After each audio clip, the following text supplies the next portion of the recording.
Hello, I'm Dr. Robert Margeas from Des Moines, Iowa. I practice general dentistry.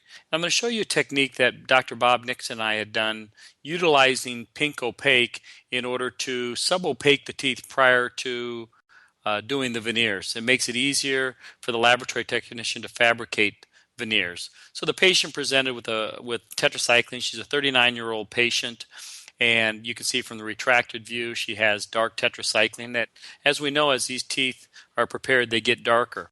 So the first thing that we're going to do is we're going to prepare these teeth about 5/10 of a millimeter, and then we're going to remove 3/10 of a millimeter deeper in the cervical area of the tooth, because in that area we want to use an opaquing material so that we can block out the dark banding of that tetracycline. So we have about 8/10 of a millimeter of reduction in the cervical area. The next thing that we're going to do is we're going to etch the tooth. We're going to place some pink opaque. And then what we're going to do is place a hybrid material over that. So the first thing we do is etch the tooth, place our adhesive.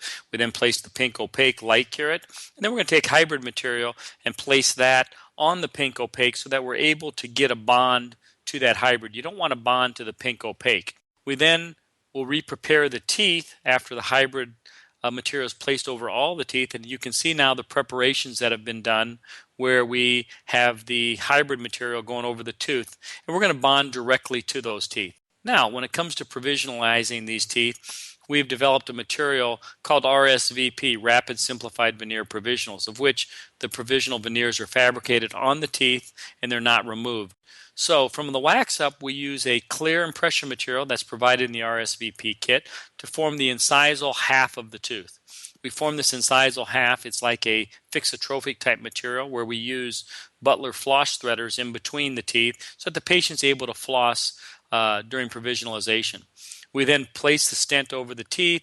We light cure through the stent for 3 seconds, and then we place a cervical portion around the neck of the tooth.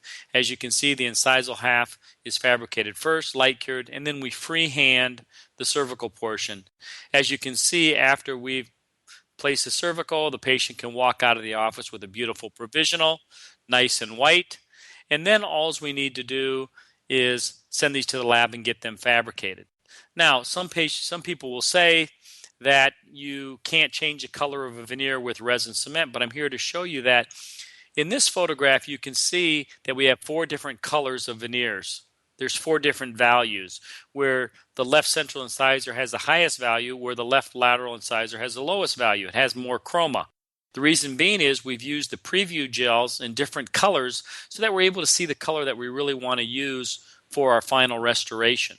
And so we decide which shade we want. We've decided to use the left lateral as our color. And we're easily able to remove the Prevue gel from the inside of the veneer because it's glycerin based. We then go ahead and bond the veneers on using Insure resin cement. And as you can see in the final post-op, the patient is very, very happy. The smile looks natural, very, very minimal opaquing. We didn't have to use an opacious cement or actually opaquer in the veneer to block out that color. It's just a technique that is very simple to use using pink opaque and using Insure resin cement. I look forward to you watching this video and enjoying this tip. And if you have any questions, I look forward to talking to you in the future. Thank you.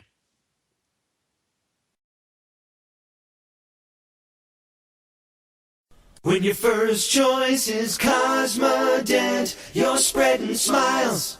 Big happy smiles, a whole world of smiles.